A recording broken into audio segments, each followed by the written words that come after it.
नमस्कार दोस्तों, हमारी आज की इस कहानी का नाम है अहंकार।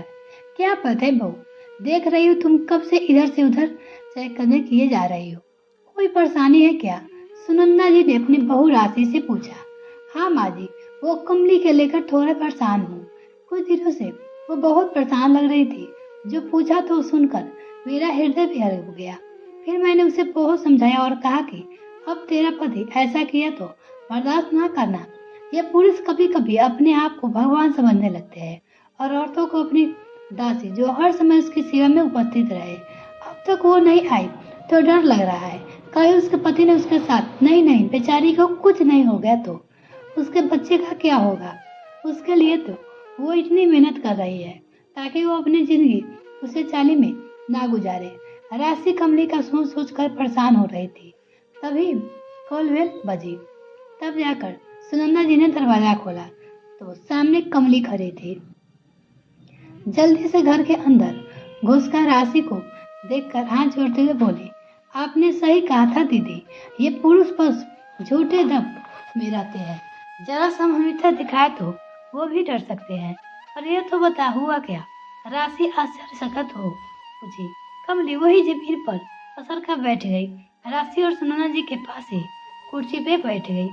कल फिर वो निकम्मा दारू पीकर आया और खाना खाकर सोने चला गया और मुझे आवाज देने लगा, जल्दी आ दीदी, दोनों बच्चों की परीक्षा आने वाली है। वो पढ़ाई कर रहे थे। मुझे कहा, माँ तुम यही हमारे पास रहो ना। जब रात की बत्ती जाती तो डर लगता है। मैं पति को बोलने गई कि तुम सो जाओ, मैं जरा बच्चों के साथ हूँ। वो नशेड़ी मेरा हाथ पकड़कर बोला, कह रहा हूँ तो समझ नहीं आ रहा है। चला सच बोलो दीदी, मैं एक पल के लिए डर गई। बच्चे सियाने हो रहे हैं, उसके सामने माँ बाप ऐसी बातें की तो शोभा नहीं देता। मैं उससे बोलेगी, ये क्या तमाशा कर रहे हो, बच्चे अभी पढ़ रहे हैं, सुनेंगे तो क्या सोचेंगे। तो कहने लगे, आजकल के बच्चों को सब पता है, चल आ कमरे बंद कर। उसकी रिसाई सुन मेरा रोम रोम गुस्से से भर गया। मैं उससे बोली, तेरा भेजा फिर गया है क्या? ज्यादा करेगा तो 4 थप्पड़ मुझे भी लगाने आती है। पति के लिहाज कर रही हूँ, इसका मतलब ये नहीं कि तुम जो बोलोगे सुनती रहूंगी। कहकर कमरे से बाहर निकल गई। बच्चे वही पास में पढ़े रहे थे। मेरी सूरत देखने लगे। शायद अंदर की बात की भनक उन्हें भी लग चुकी थी। कमली के ये थोड़ी चुप हो गई।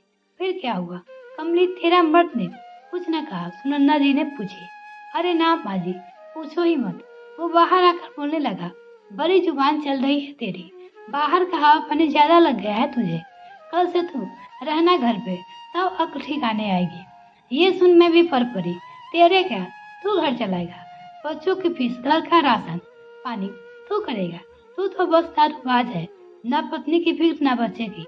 बस एक औरत चाहिए तुझे जो तेरी हर इच्छा पूरी करे। कान खोलकर सुन ले, जो आज के बाद मुझे मारा या बच्चे की पढ़ाई रुकवाई, मुझसे बुरा कोई ना होगा।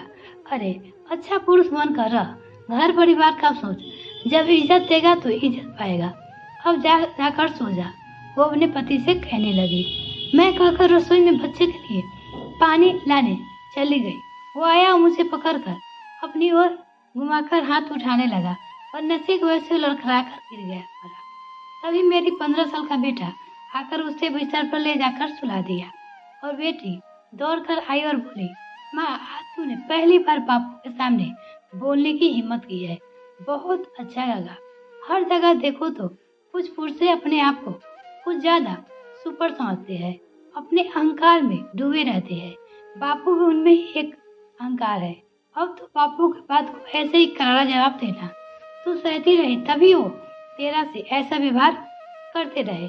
जानती है दीदी, बेटी की बात सुनकर लगा कि मैं कल ना बोलती तो वो शायद मेरी तरह डरपोकी बनी रहती। बस मुझे इसी बात की खुशी हो रही है कि मैं बेटी के सामने कुछ मिसाल तो पेश कर सकी। कह कमली काम करने उठ गई। और तेरा पति, वो कुछ नहीं बोला? राशि ने पूछा। क्या ही बोलेगा दीदी, हम उसके सामने बात ही नहीं कर रहे थे, देखते कब तक अवेला रहता है। कमली झाड़ू करते करते बोली। उधर कमली के पति के साथ बात बंद हुआ। 10 दिन गुजर गए।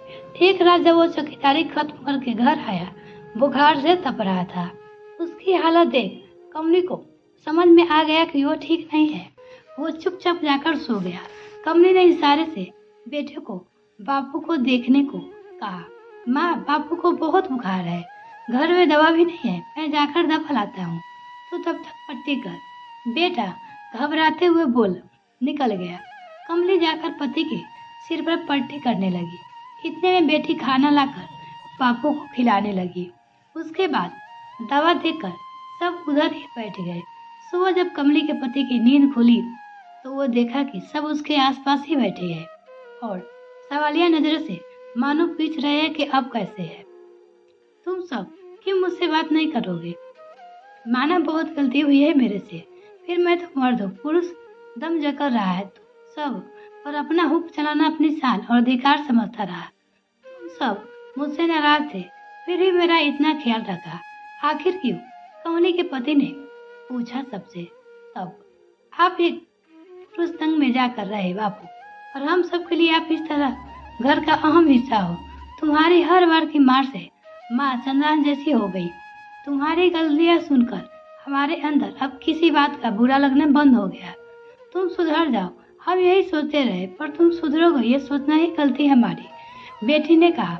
बाप पति तुम्हारी हर इच्छा का मान करती रही, पर कभी तुम मेरी भावनाओं को समझना ही नहीं चाहे, तो हमने दूरी बना ली। पर इतना आसान था तुम्हें बीमार छोड़ना। तुम होते तो शायद अपने पुरुष ने हमारे हालत पर छोड़कर चले जाते, पर हम ऐसा नहीं कर सकते हैं। अभी भी वक्त है, संभल जाओ, हमें प्यार दोगे तो प्यार ही पाओगे। कमली कहकर वहां से जाने लगी। उसके पति ने उसका हाथ पकड़कर रोकते हुए कहा, मुझे माफ कर दे कमली, मैं शायद कुछ ज्यादा ही अपने पुरुष ढंग में जी रहा था। हमेशा यही देखता आया था कि पत्नी को पति की हर बात आंख बंद करके सुननी चाहिए, आखिर मर्द हो। पर कभी तेरे मन को भाव समझ ना पाया, अब तेरे से मन का ही होगा, ये वादा करता हूँ। कमली बच्चे की ओर देखने लगी। बापू आप सच कह रहे हो, अब माँ को नहीं मारोगे, डांटोगे नहीं ना जब वो हमारे पास रहेगी? बेटी ने आश्चर्य से पूछा। ना रे गुड़िया, तेरी माँ को अब कुछ ना कहूँगा, प्यार से कमली की ओर देखते हुए उसके पति ने कहा। दोस्तों, आज भी कई घरों में पति अपने पुरुष होने का दंग भर पत्नी को महत्वपूर्ण समझते हैं, चाहे वो कुछ करे ना करे, पति मुट्ठी में रहने चाहिए। तो अगर मेरे चैनल को अभी तक सब्सक्राइब नहीं किया तो प्लीज मेरे चैनल को जल्दी से सब्सक्राइब कीजिए। वो आकर बाहर जाकर काम भी करे तो पुरुष की सोच यही रहती है कि घर की सारी जिम्मेदारी वही संभाले। अभी भी इस सोच को बदलने की जरूरत है और पुरुष को पत्नी के लिए पति का दिल रखा कर उसके साथ प्यार और सम्मान से पेश आने की जरूरत है। मिलते हैं किसी और वीडियो में फ्रेंड, तब तक के लिए bye. Thanks for watching this video.